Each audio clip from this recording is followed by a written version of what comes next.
Baik, 96,2 Samara FM Merajut Ukhuwah Menebar Rahmah masih dalam rangkaian program Pagi Samara di sesi yang terakhir Mitra Samara di jam 10 ini. Saya Anwar Fuadi menemani Mitra Samara dimanapun berada. Alhamdulillah kita di hari Kamis ini ya, tanggalnya 24. Ini jadwalnya kita berjumpa atau ngobrol bareng Jawa Timur Penyuluh Anti Korupsi atau Jatimpak begitu ya di Public Corner. Alhamdulillah ada narasumber yang sudah hadir, ada Master Susilo begitu. Tadi kita sempat ngobrol di off air. Ini meskipun saya itu nggak kuliah di jurusan ini, tetapi ketika saya masuk di lingkaran ini atau sebagai penyuluh ini langsung dihadiahi master. Tapi bukan master chef begitu ya Pak Sus. Assalamualaikum. Waalaikumsalam warahmatullahi wabarakatuh. Kabar baik? Alhamdulillah luar biasa. Alhamdulillah. Baik. Saya senang ketika berjumpa dengan beliau Mitra Samara. Senyum beliau itu menambah semangat kita untuk menjadi orang-orang yang bermanfaat. Ingat bahwasanya ketika kita melihat memandang seseorang itu kita menjadi senang, kemudian menjadi ingat kepada yang menciptakan kita. Nah itu sebaik-baik orang atau sebaik-baik teman begitu. Amin. Nah semoga pertemanan kita melalui media ini juga demikian. Amin ya rabbal alamin. Nah Mitra Samara, tema kita di kesempatan kali ini adalah terkait dengan jurus ya. Ini tapi bukan jurus pencak silat, tetapi ada jurus atau 5M, jurus cepat memahami gratifikasi. Nah demikian Pak Sus, sebagai pembuka apa sih yang dinamakan gratifikasi? Ini bahasa-bahasa yang mungkin jarang kita dengar kalau ngobrol-ngobrol di kebanyakan masyarakat begitu ya. Ini biasanya bahasa pemerintah di TV-TV. Oh ini dapat gratifikasi dan macam-macam. Sebenarnya apa sih Pak Sus? Silahkan Pak Sus. Ya baik. Mitra Samara yang dirahmati Allah. Sebelum kita masuk ke jurus secara fokus, karena ini jurus ya, pasti jurus itu ada merupakan sebuah strategi untuk menghindarkan diri dari celaka atau dari serangan tertentu kan. Ini jurus kan. Jadi sebelum ke jurus, karena penjelasan terkait dengan gratifikasi ini adalah masuk jurus pertama. Jadi yang perlu sahabat Mitra Samara diketahui terlebih dahulu adalah ternyata korupsi itu banyak jenisnya. Banyak luar biasa jenisnya. Kalau di Undang-Undang nomor 31 tahun 99, di situ dikumpulkan ada 30 jenis. Banyak sekali kan, 30 jenis. Dan di Undang-Undang nomor 20 tahun 2001 itu dikelompokkan menjadi 7 saja. Menjadi 7 agar kita mudah memahami, mudah menghafalkan, kemudian mudah untuk menghindari. Karena kita sudah hafal ya. Oh, ini masuk korupsi ya. Oh, jangan dilakukan kan gitu ya. Nah, jadi 7 kelompok jenis korupsi itu yang pertama adalah kerugian uang negara. Jadi kegiatan-kegiatan merugikan keuangan negara, ini masuk jenis korupsi apapun bentuknya.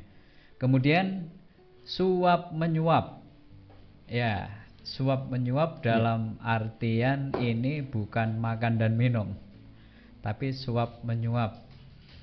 Ada yang disuap, ada yang menyuap, ada pihak yang berkepentingan kenapa menyuap. Yang ketiga penggelapan dalam jabatan. Ya. Kemudian yang keempat, pemerasan. Ya, kalau meres itu biasanya dari atas ke bawah ya.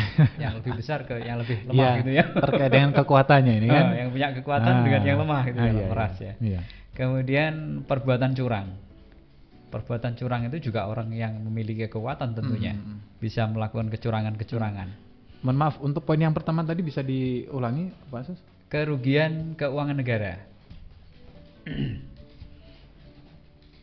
Oke. Kemudian yang keberapa ya? Yang keenam. Yang keenam, benturan kepentingan dalam pengadaan. Kemudian yang terakhir, yang ketujuh ini yang akan kita bahas, gratifikasi. Ya, baik.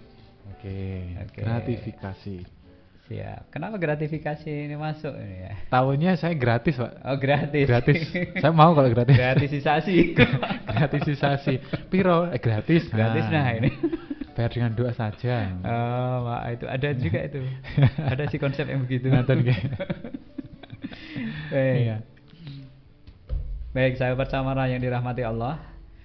Dari perjalanan kami ketika mensosialisasikan gratifikasi ini, dari perjalanan panjang, kemudian kami kok menemukan, wah ini caranya gini sih supaya gampang untuk dipahami. Dengan jurus 5M tadi. Dengan jurus 5M. Jurus yang pertama, M yang pertama adalah mengenali yang ditanyakan Mas Anwar tadi. Apa sih gratifikasi itu? Kan gitu ya. Kita harus kenal dulu. Kalau kenal itu secara umum, belum detail karena memang kita kenal aja. Gratifikasi itu pemberian dalam arti luas. Pemberian. Nah. Terus yang dimaksud dengan gratifikasi apakah ada pihak-pihak tertentu, misalnya apakah misalnya orang biasa itu misalnya memberikan sesuatu juga gratifikasi, atau ini berlaku di pemerintahan saja, Pak Sus? Siap. Ya, itu masuk ke jurus berikutnya ya. Baik, jadi pemberian dalam arti luas itu berupa dua bentuk. Yang pertama bentuk uang atau sejenis yang senilai. Contohnya ada voucher, kemudian ada tiket, kemudian ada pulsa, macam itu kan masuk jenis-jenis uang atau yang bisa diuangkan. Yang kedua berupa barang. Kalau barang sudah jelas ya, apapun bentuk barangnya. Pemberian ini terkait dengan jabatan. Dan tentunya jika terkait dengan jabatan, harapan berikutnya berlawanan dengan kewajiban tugasnya. Nah, jadi pemberian, artinya kalau sudah seperti ini, berarti pemberian pada siapa? Nanti akan jelaskan. Pemberian pada orang yang berhubungan dengan jabatan. Nah, berarti pasti pejabat. Yang menjabat. Gitu ya. Nah, ini yang jadi menakutkan. Kenapa gratifikasi masuk salah satu dari bentuk kelompok korupsi? Karena apa? Tujuan dari pemberian itu adalah agar pejabat dimaksud melawan tugas dan kewajibannya. Melawan tugas dan kewajibannya. Tugasnya seharusnya membuat keputusan seperti yang itu, baik, ya contohnya baik. gitu ya. Tapi karena ada kepentingan orang, akhirnya bisa jadi menyimpang karena dipengaruhi itu tadi. Ya, kadang saya itu mendengar kata seperti ini. Sekarang itu kebenaran bukan bukan kalah dengan lawannya, tapi kalahnya dengan kepentingan. Ada apa ini? Ternyata kalau dikorelasikan dengan yang disampaikan Pak Sus, ternyata ini juga bisa ternyata. Betul. Itu jurus yang pertama. Jadi kita mengenal aja. Secara luas ya, seperti itu. Apapun Pak nanti. Nanti secara jurus berikutnya semakin detail kita semakin memahami ya terkait apa sih itu. Kemudian yang kedua, kita mengetahui siapa sasaran dari gratifikasi. Kalau tadi pemberian secara luas, kemudian siapa sih sasarannya? Ketika diberi itu termasuk gratifikasi. Adalah yang pertama pegawai negeri.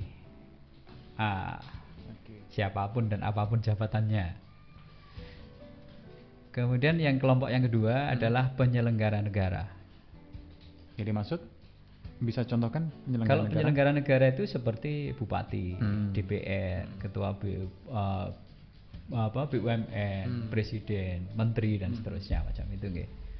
Kemudian kalau pegawai negeri itu siapapun yang mendapatkan upah honor dari keuangan pemerintah pusat maupun daerah. Dari negara? Iya. Contoh kayak saya jelas itu ya, karena ASN.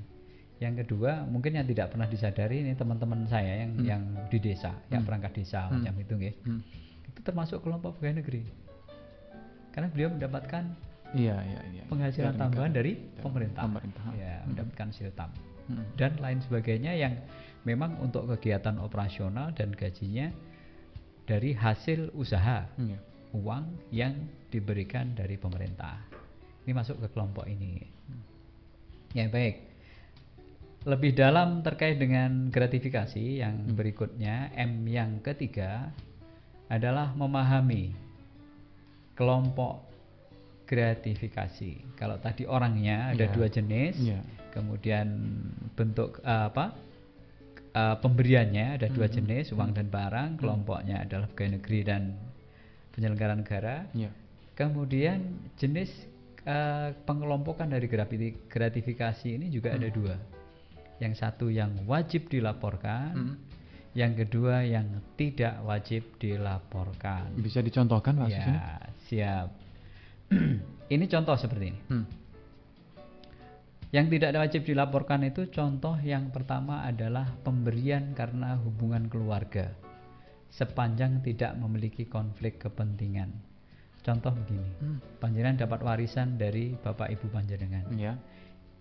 Itu karena pemberian uang atau barang itu gratifikasi, tapi gratifikasi yang ini tidak wajib dilaporkan.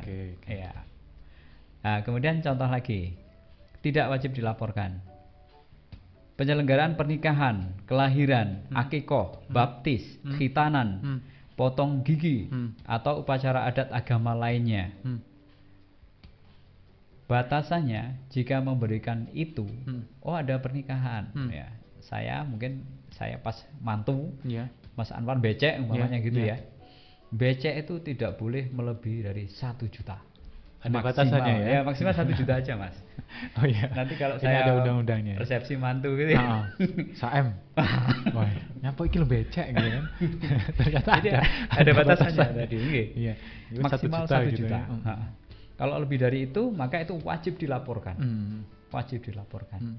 Jika tidak, jangan-jangan ini sebuah jebakan. Gratifikasi. Gampang aja untuk nembak. Enggak, ini dulu sebelum saya menjadi pejabat ini BCI 1M gitu. Oh, enggak bisa. Ya, ada batasannya. Ada batasannya ya. Jadi bukan berarti apa ya? Kalaupun toh mau sedekah ini ya, sedekah pada orang yang tepat lah gitu.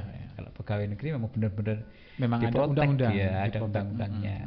Dan proteksi ini dalam rangka untuk menjaga pegawai negeri kan tentunya gitu ya. Kemudian contoh yang ketiga, ini seumpama ada mungkin bencana, sekarang musim bencana ya.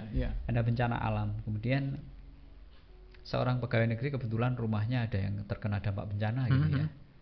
Kalaupun toh kita mau nyumbang baik sesama pegawai maupun di luar pegawai, saya pengen nyumbang deh, itu maksimal juga 1 juta. Maksimal 1 juta. Kalau saya seorang pegawai mungkin ya yang memberikan bantuan umpamanya ya, pejabat tinggi lah gitu, jangan saya ya, pejabat yang tinggi mungkin di tempat kita memberikan bantuan kepada rakyat yang tidak masuk kelompok 2 tadi, PNS ataupun itu berapapun tidak masalah. Tidak masalah. Nah, ini batasannya segitu ya. Untuk pernikahan, untuk kemudian yang ketiga untuk kegiatan pisah sambut, kemudian ulang tahun, itu juga ada pembatasan. Pembatasannya kalau kita pribadi, panjenengan maringi kado ke saya pas ulang tahun, maksimal 300.000. 300.000. Iya. Entah itu apa ya, sarung apa ya, pokoknya jangan sarung yang harga mahal itu ya. Apakah ketika misal contoh kita mengupas satu contoh itu tadi Pak Sus, misalnya ulang tahun gitu kan, terus dikasih hadiah misalnya seharga 500.000, apakah hadiahnya itu juga harus dilaporkan? Misalnya kan lebih dari 300.000 tadi. Betul. Jadi kalau melebihi batas itu kita harus melaporkan. Pak, ini lapor mau ngasih hadiah ya. Itu nah, gitu, yang lapor biasanya yang menerima ya. Yang menerima. Ya, karena undang-undang ini adalah memproteksi si penerima.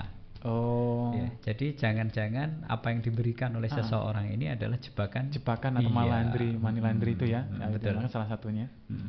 Makanya kita yang nerima, kok nilainya kok lebih dari itu ya. Udah, laporkan aja. Laporkan sebelum 30 hari kerja. Diberikan batasan waktu maksimal 30 hari kerja. Ya.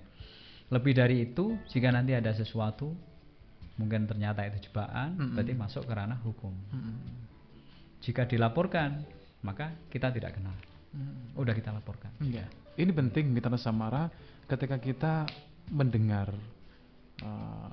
penjelasan dari Master Susilo ini ya. Kita bisa menempatkan diri dalam arti ketika melihat dibacakan undang-undang beliau tadi, kita juga saling menjaga agar tidak sampai terjadi hal-hal yang tidak diinginkan. Ada undang-undang yang memproteksi kita sebagai misalnya penerima, ataupun juga ini sekaligus pepiling atau pengingat bagi pelaku gitu ya. Yeah. Terutama dari saudara-saudara kita yang ada di pemerintahan begitu. Betul. Ini jarang sekali ini konten kita, anggap aja ini podcast sebenarnya, kita setiap hari itu podcast, tapi nggak ada di platform media sosial gitu ya. Hanya di radio saja, di gelombang suara saja. Iya. Itu tadi. Contoh yang tidak harus lapor dan tidak harus wajib dilaporkan. Iya. Betul. Kemudian ada contoh lagi, ini barangkali katakanlah kita sesama pegawai ya. Kemudian di situ ada katakanlah kita dapat rezeki ya. Mungkin pas panen apa gitu ya. Sama pegawai itu boleh, aku pas panen ya, saya mau tasyakuran atau apa ya, berikan berapa. Tapi dibatasi juga. Itu maksimal 200.000. Nominal 200.000 Iya. Syukurannya. Iya, umpama kita mau memberi ya, memberi. itu dalam bentuk memberi yang tanpa maksudnya. alasan yang tadi Iya. bukan karena pernikahan, bukan karena kenaikan jabatan. Pokoknya atau memberi ulang gitu tahun. aja. Iya, saya pengen beri aja ke kamu. Kalau sesama pegawai itu maksimal 200.000. Berarti misal kita panen jagung, jagungnya ini berapa kilo juga harus tahu. Iya. Kalau barang gimana? Barang juga demikian. Misalnya kita panen buah atau apa gitu.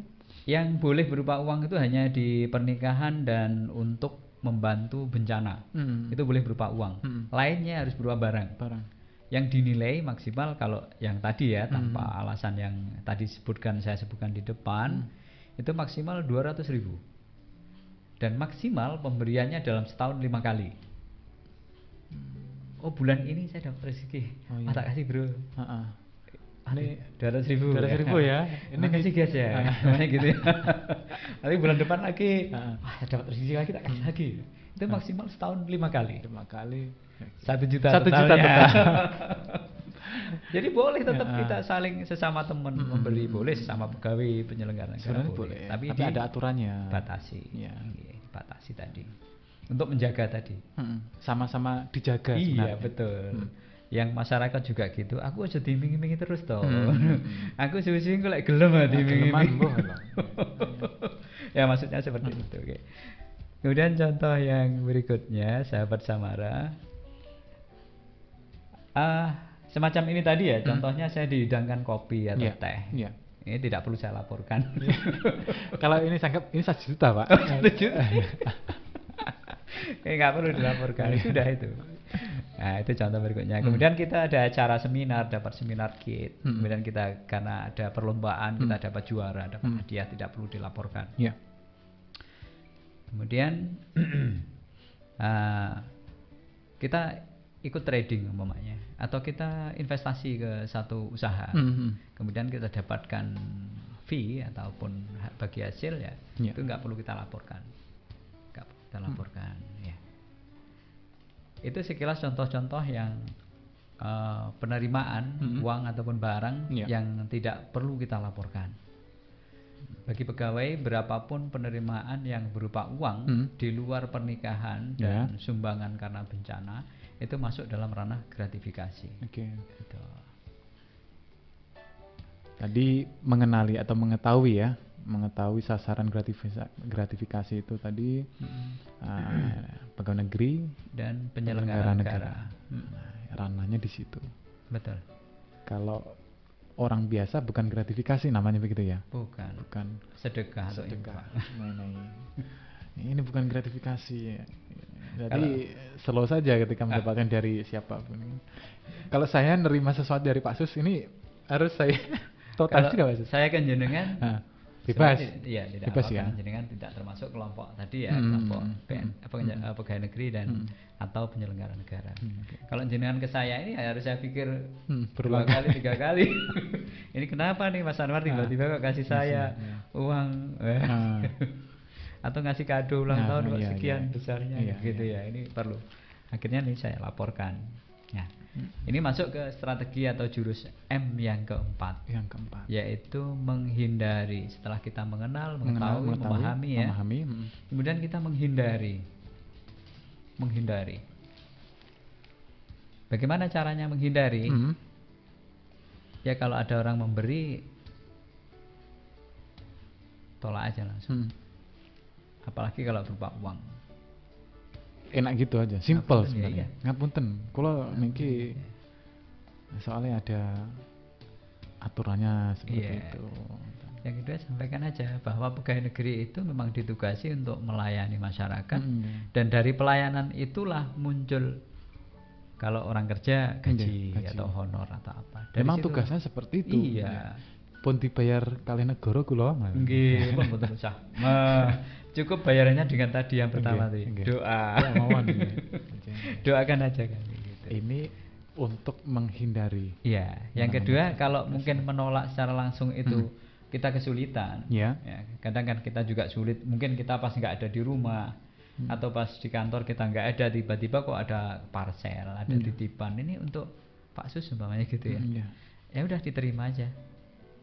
Tapi jangan lupa setelah menerima 30 hari kerja maksimal harus sudah dilaporkan. Kita harus ngalkulasi gitu ya, barang-barang yang misalnya diberikan kita. Makanya kita terima ya, itu kita berupa apa? Kalau berupa katakanlah ada orang, Pak tadi ada orang ngirim, apa anu? Iki kok anu yo, gedang sakmene iki anu gitu ya. Udah kita laporkan ke tim UPG Kabupaten. UPG. Ya, unit pengendalian gratifikasi. Kalau kantornya di inspektorat. Ya. Kita laporkan kalau kita anu ya. Biasanya begini, kalau berupa uang atau berupa barang, maaf. Kalau berupa barang itu biasanya harus segera dilaporkan, apalagi barang yang mudah busuk ya, makanan ya. Makanan terutama. Itu kalau sudah dilaporkan, barang dibawa ke sana. Kemudian biasanya kita sudah foto secara dokumentasi, kita laporkan KPK. Barang itu atau makanan itu biasanya langsung dibagikan ke tetangga, ke tukang apa ya, di tepi jalan ya, kita bagikan ke sana. Jadi gratifikasi diterima, dilaporkan dan boleh dibagikan. Nah, macam alurnya itu seperti itu. Menghindari. Tetapi ketika misalnya tadi untuk melebihi kuota 1 juta misalnya contohnya, tadi kan kita lapor. Terus kemudian hasilnya misalnya barangnya seperti ini, terus dibagikan, kan sudah dilapor, itu bagaimana? Memang boleh seperti itu? Boleh. Ya? Boleh ya? Boleh. Intinya harus lapor? Harus lapor. Jadi saya kemarin dapat kiriman makanan sih enak-enak. Cuman itu tujuannya apa kita nggak tahu. Dari siapa juga. Kadang kan nggak tahu ya yang kirim siapa. Nanti jangan-jangan ini adalah sebuah jebakan. Atau sesuatu yang nantinya membuat kita itu menjadi ikut-ikutan apa gitu lah gitu ya. Itu tadi di awal tadi akhirnya mengganggu hati kita, psikologis kita, sehingga kita kecenderungan kita tidak pada keputusan yang benar tapi condong pada yang banyak yang memberi tadi, gratifikasi tadi. Ini yang dijaga kan itu nggih. Manusia apalagi orang Jawa, ewuh-pekewuhnya tinggi. Gak enak aku harus Enggak enak malah kopi, kalau dipeni apa gitu ya. Akhirnya keputusannya enggak. Jadi enggak netral lagi. Nah, ini yang benar-benar dijaga nggih. Nah, sahabat Samara yang dirahmati Allah, kenapa ya ini tadi belum saya sampaikan, menghindari tempat pelaporannya ada 2 tempat. Yang pertama offline-nya itu di inspektorat ya selaku UPG. Kemudian online-nya sahabat bisa langsung klik di Google gratifikasi online miliknya KPK. Itu kalau mau laporkan nggak usah wirawiri, nggak lewat online. Bisa ya? Bisa. Ini sangat dimudahkan kita Mitra Samara. Mungkin barangkali aksesnya jauh di kota, kemudian kita pernah merasakan seperti itu atau sedang atau untuk mengantisipasi nantinya, dokumen-dokumen disiapkan seperti foto dan laporan cukup online gitu ya. Online. Langsung nanti klik ke KPK. Setelah pelaporan itu maksimal 30 hari kerja nanti akan ada balasan dari sana. Kemudian gini Mitra Samara, kenapa gratifikasi yang terkesan kadang wong mek duit sakmono wae kok di masalah nih. Iya. Ini ada sebuah kisah. Ada sahabat kita yang sama pegawai tapi kejadian di luar Jawa. Dia adalah pegawai baru di sebuah kecamatan. Dan satu ketika ada masyarakat yang minta pelayanan, bikinkan surat. Setelah dibikinkan surat, dilihat, wah bagus, pelayanannya cepat, ramah dan sebagainya. Bahagia dia yang menerima itu. Kemudian dia sampaikan ke pegawai yang melayani, Mas, ini sebagai rasa terima kasih saya dilayani dengan baik. Ini hanya sekedar aja untuk beli rokok, beli apa gitu ya. Diberikan amplop. Si pegawai sudah menolak sebenarnya. Pak ngapunten ya, minta maaf. Ini sudah tugas kami. Ini pelayanan kami yang terbaik yang berikan adalah memang tugas. Wah jangan gitu Mas, ini saya benar-benar saya berikan tulus, punto ikhlas banget saya berikan jenengan. Akhirnya didesak menerima, dia terima. Si pegawai menerima. Kemudian mungkin saja si pegawai tadi belum pernah mendengarkan sosialisasi seperti ini, sehingga sampai 30 hari kerja juga tidak melaporkan ke UPG ataupun ke online. Kemudian setelah itu ternyata lepas 30 hari kerja ada pihak dari KPK yang turun karena menerima laporan penerimaan gratifikasi terjadi di kecamatan ini oleh orang ini, ada fotonya, kemudian bahkan detail uangnya sekian dan sebagainya. Nah, ternyata orangnya itu jebak. Kemudian diperiksa, benar diperiksa, ada yang turun, benar laporan ini benar, faktanya jelas, kemudian orang yang diberi juga memang ditanya juga mengaku menerima, maka amar keputusan dari KPK adalah si pegawai penerima diberhentikan dengan tidak hormat. Nah, ini yang harus dihati-hati kan ini. Bukan berapa nominalnya, tapi hati-hatinya. Betul. Untuk apa sih undang-undang ini? Adalah menjaga diri kita agar hati kita ini tidak menjadi pribadi yang tamak. Engko oleh alhamdulillah iki jan iki rezeki nomblok iki. nomblok banget iki. Katanya durian runtuh ini. Runtuh ya. Terkena durian kan sakit sebenarnya kan? Iya. Enggak terasa sih. Kalau yang runtuh apa isinya aja ya enggak apa-apa. Tapi durinya itu loh. Nah, ini yang enggak pernah apa ya? Ini Masya Allah undang-undang ini bagi saya, menurut saya ya, ini memang luar biasa dan ini benar-benar menjaga kita. Ya sebenarnya ketika orang yang misalnya menjadi pegawai negeri, terus kena penyelenggara negara, harus memang belajar untuk batasan-batasan luar ketika berinteraksi gitu kan. Sama kalau semuanya belajar aman, dalam arti aman itu juga sama-sama nyaman juga. Betul. Terjadi aneh-aneh gitu. Baik, kita akan break sejenak untuk perbincangan kita kesempatan kali ini. Mitra Samara, bagi Anda yang mau bergabung tanya-tanya seputar tema di 085. Karena kita terkadang jarang kita melakukan itu setelah menerima informasi penting. Yaitu yang terakhir adalah menduplikasi. Yang diduplikasi apanya ini? Satu, informasinya. Yang kedua adalah komitmennya untuk menolak gratifikasi.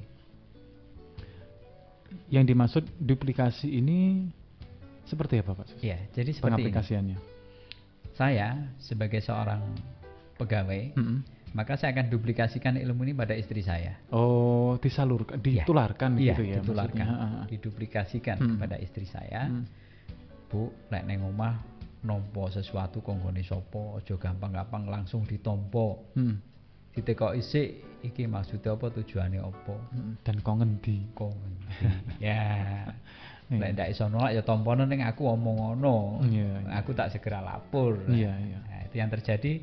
Jangan-jangan kita sudah menolak, istri kita di rumah melaporkan, tidak lapor kita. Nah, akhirnya itu dilaporkan. Oh iya. Goal kan bahaya nanti ya.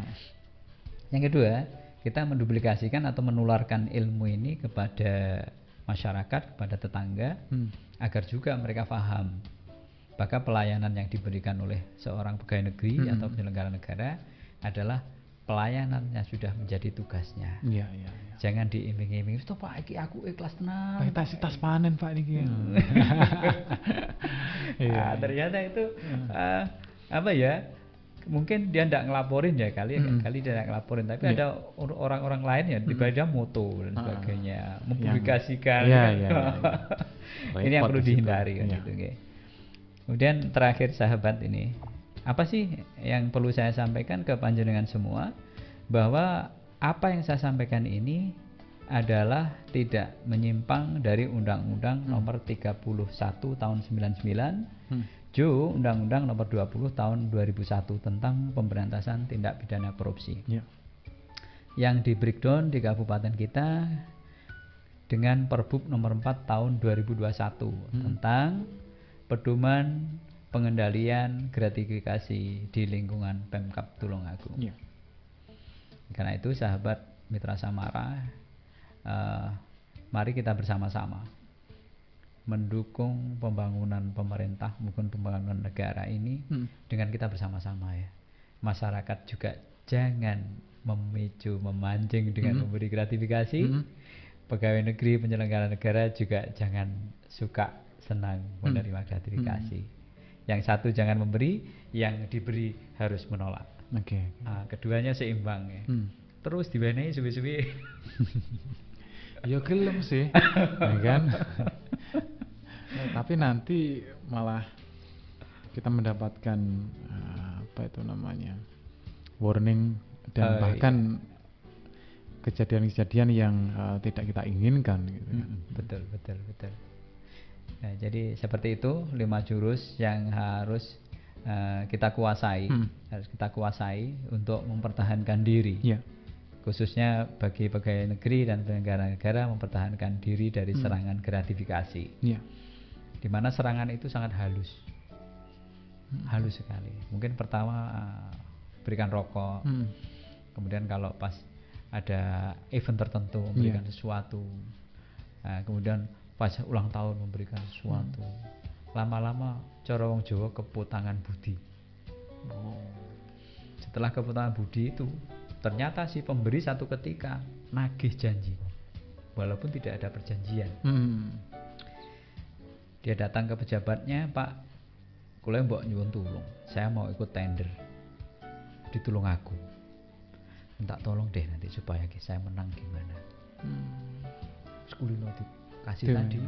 Sungkan aku. Sudah pemanasan. Iya. Akhirnya walaupun itu tender seharusnya dilakukan secara umum, terbuka, karena dia merasa keputangan budi mengupayakan agar yang dapat si A. Nah, yang kedua ini ada janji, dilalah orang mekur kui. Besok Pak, kalau tender saya menang, ini pasti saya tambah lagi. Ini, waduh, ini kurang penak piye. Tapi ini molo loh nanti. Yang itu kan tidak dibunyikan. Yang itu tidak dikeluarkan suara itu. Soal dengan money kita akan bisa ngapa-ngapain gitu. Ibaratnya seperti itu kan di dunia ini kan. Betul. Ini bahaya ternyata. Ini bahayanya seperti itu. Jadi ini adalah kenapa gratifikasi itu disebut sebagai akarnya korupsi. Mereka yang menerima gratifikasi tidak terasa bahwa dia pelan-pelan terseret ke arah situ, korupsi tadi. Makanya berat sekali. Ada tadi ya, salah satu dari bentuk korupsi adalah benturan kepentingan. Jadi maksudnya pejabat ini ada teman atau saudara punya usaha tertentu, "Pak, lek bangun nih sulit tuku materialnya buat nggonku." Nah, karena sering didekati, diberi walaupun kecil ya, hal kecil. Tapi tak penak ya, aku sering diwenehi. Padahal di situ ada, seharusnya tidak boleh seperti itu. Belanja ya sudah dilelang secara terbuka belanjaan. inilah bahayanya, tidak terasa ya. Iya, iya. Kita sudah berada di penghujung ini Ya. Pak Susilo. Nah, mengenai pembicaraan kita, mungkin ada informasi yang bisa disampaikan atau penutup, silakan. Siap. Baik, sebagai penutup, sebagai closingnya, kami juga mengundang Mitra Samara, semuanya pada tanggal 26 dan 27 November, harinya Sabtu dan Ahad. Tempatnya di Desa Mulyosari Pagerwojo, di Kampung Pelangi. Kampung Pelangi, kiri jalan kalau dari sini ya? Iya, kiri jalan. Saya mengundang seluruh Mitra Samara untuk hadir di sana. Apa Pak Sus acaranya? Di sana ada tema kita adalah kontes berbohong. Asik kan? Temanya ini luar biasa itu. Belum apa ini? Biasanya kontes yang baik-baik. Ini kok sebaliknya kontes gitu. Berbohong gitu ya. Berbohong. Jadi di situ nanti kita bahas bersama-sama seni memahami kebohongan. Ada psikologinya nih nanti sana. Wah, nggak sembarangan. Ini menarik sekali nanti ya. Jadi acaranya tanggal 26, 27 jam 4 sore sampai selesai. Apa saja kegiatannya? Ada kelas interaktif yang nanti kita mengkaji, kita diskusi terkait dengan tema utama. Kemudian ada pameran, kemudian ada kegiatan-kegiatan seni, kemudian ada rembuk warga. Di akhir sesi pada jam 10 malam itu ada rembuk warga. Setelah ada kelas interaktif, kemudian kita lihat pentas dan seni yang hubungannya tentu terkait dengan tema. Kemudian di malamnya kita rembukan dengan warga. Kita kaji lebih mendalam lagi. Itu 2 hari. Kemudian nanti yang hadir, semoga nanti semua bisa tidak ada halangan yang merintang dari kami penyuluh anti korupsi, saya sendiri, kemudian Master Agung dari Kediri, kemudian Master Iin Jombang. Beliau adalah sekretaris Jatim Pak, Master Iin ini. Insya Allah akan hadir di hari Sabtu Ahad. Kemudian ada sahabat rekan tim kerja, rekan perjuangan kita dari Indonesian Corruption Watch, ICW, juga insya Allah hadir. Dan acara ini adalah kegiatan rutin dari Yayasan Teter Tilik Sariro, Yogyakarta. Nanti Mas Anwar juga hadir ya? Insya Allah. Apalagi Amin. Bisa ikut ngisi, mantap gitu ya. Jarang-jarang seperti itu mendewasakan masyarakat. Betul. Sambil rekreasi. Istrinya diajak. Insya Allah. Pak Sus, terima kasih atas siap. ilmu dan juga kesempatan yang sudah diberikan kepada kita pada perbincangan santai, ngobrol santai ini, dan semoga diberikan waktu untuk berjumpa, untuk berbagi ke depannya. Amin. Assalamualaikum. Amin. Waalaikumsalam warahmatullahi wabarakatuh.